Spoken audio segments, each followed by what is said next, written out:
sit down to do something important, something that actually matters, and within 90 seconds, you are somewhere else.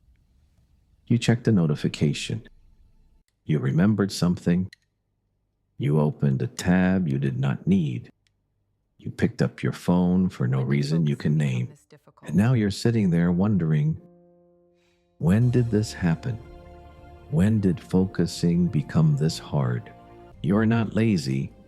You're not broken. Your brain has been systematically rewired by an environment that profits from your inability to stay present. And once you understand what actually happened, you can start to take it back. 10 years ago, you could read a book for 2 hours without thinking about your phone. You could watch a film without checking anything. You could sit with a thought long enough to actually finish it. That is not nostalgia.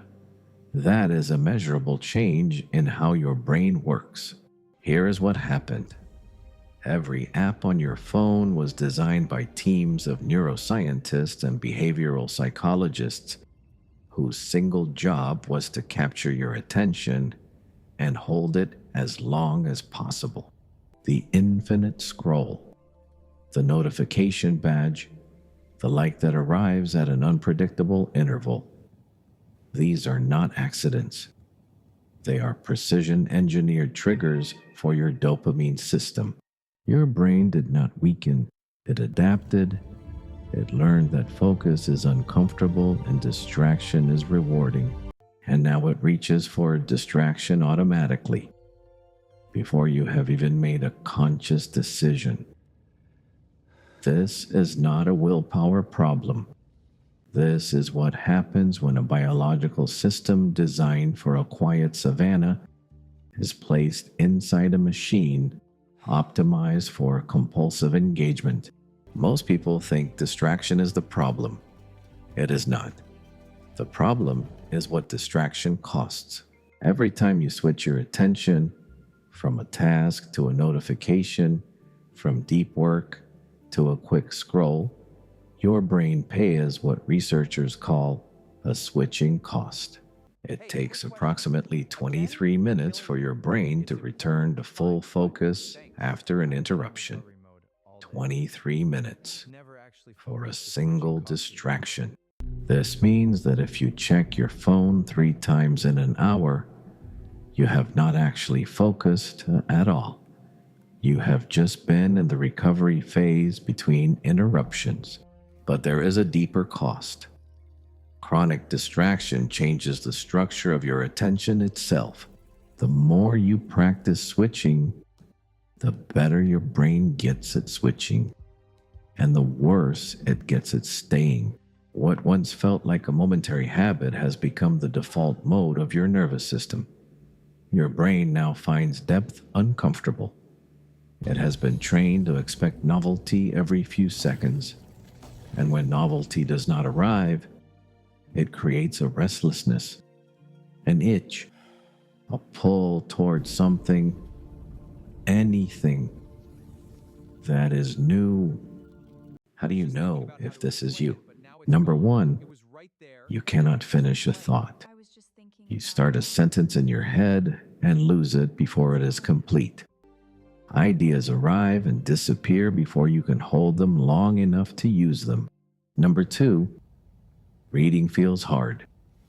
You read the same paragraph 3 times and retain nothing. Your eyes move across the page, but your brain is somewhere else entirely.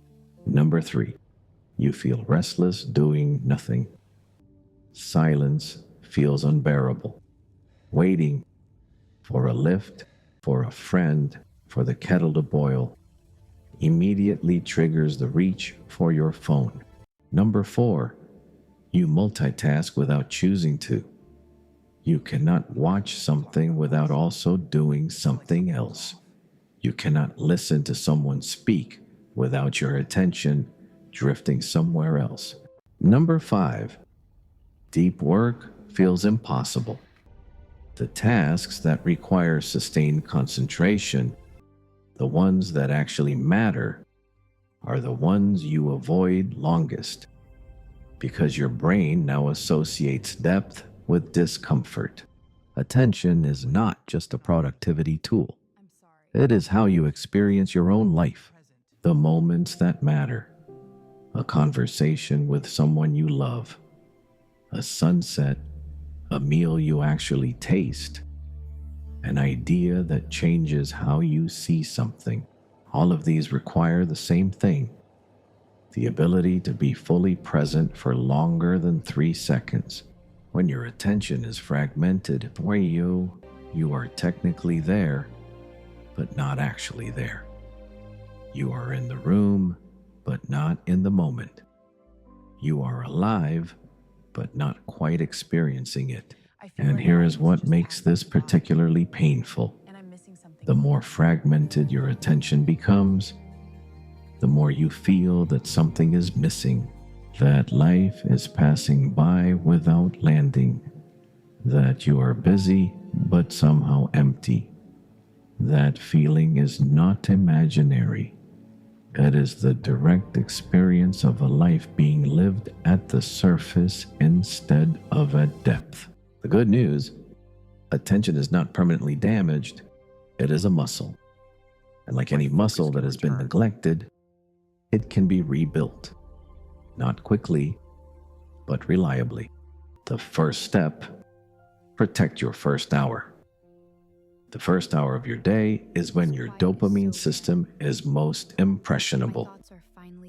If you spend it scrolling, you are training your brain to expect constant stimulation from the moment it wakes up. Try one morning where your phone stays face down for the first 60 minutes. Notice what happens to the quality of your thinking. The second step: practice single tasking deliberately. Once a day, pick one thing and do only that thing. Not with music, not with a podcast, not with your phone nearby, just the one thing for 20 minutes. This is uncomfortable at first. That discomfort is your attention muscle being used. It means it is working. The third step: create friction for distraction. Your phone is engineered to be effortless to pick up. Make it slightly harder. Put it in another room. Turn off notifications.